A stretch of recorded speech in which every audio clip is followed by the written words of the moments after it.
ओम शांति 20/6/73। लगन का साधन विघ्न। वरदाता सर्व कल्याणकारी विघ्न विनाशक बाबा बोले। वरदानी भूमि से वरदाता द्वारा सर्व वरदानों को प्राप्त करके क्या तीव्र पुरुषार्थी बनते जा रहे हो। पुरुषार्थ की चाल में जो परिवर्तन किया है वो अविनाशी किया है या अल्पकाल के लिए। कैसी भी कोई परिस्थिति आवे, कैसे वे विघ्न हिलाने के लिए आ जाएं, लेकिन जिसके साथ स्वयं बाप सर्वशक्तिवान है, उनके सामने वो विघ्न क्या है। उनके आगे विघ्न परिवर्तन हो क्या बन जाएंगे। विघ्न लगन का साधन बन जाएंगे, हर्षित होंगे न। यदि कोई भी परिस्थिति व व्यक्ति विघ्न लाने के निमित्त बनता है तो उसके प्रति घृणा दृष्टि, व्यर्थ संकल्पों की उत्पत्ति नहीं होनी चाहिए, लेकिन उसके प्रति वाह वाह निकले। अगर यह दृष्टि रखो तो आप सभी की श्रेष्ठ दृष्टि हो जाएगी। कोई कैसा भी हो, लेकिन अपनी दृष्टि और वृत्ति सदैव शुभ चिंतक की हो और कल्याण की भावना हो। हर बात में कल्याण दिखाई दे।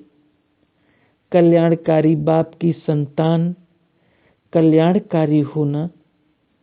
कल्याणकारी बनने के बाद कोई भी अकल्याण की बात हो ही नहीं सकती।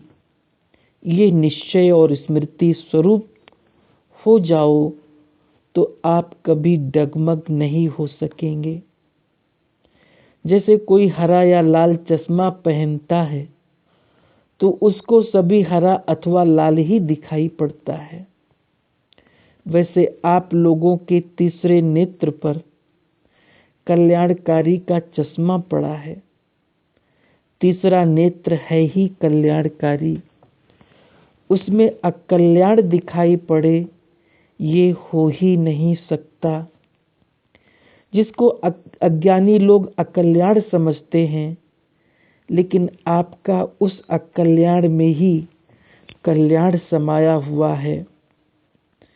जैसे लोग विनाश को अकल्याण समझते हैं, लेकिन आप समझते हो कि इससे ही गति सद्गति के गेट्स खुलेंगे। तो कोई भी बात सामने आती है, सभी में कल्याण भरा हुआ है। ऐसे निश्चय बुद्धि होकर चलो तो क्या प्राप्ति होगी। एक रस अवस्था हो जाएगी। किसी भी बात में रुकना नहीं चाहिए।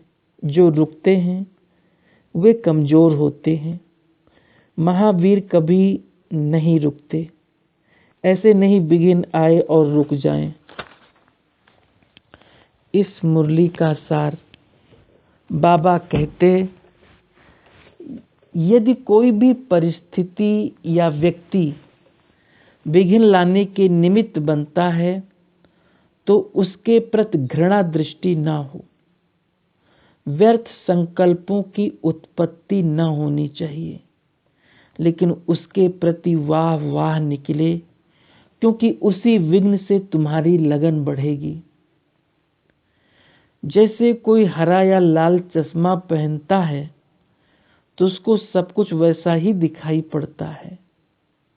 वैसे ही आप लोगों के तीसरे नेत्र पर भी कल्याणकारी का चश्मा पड़ा है।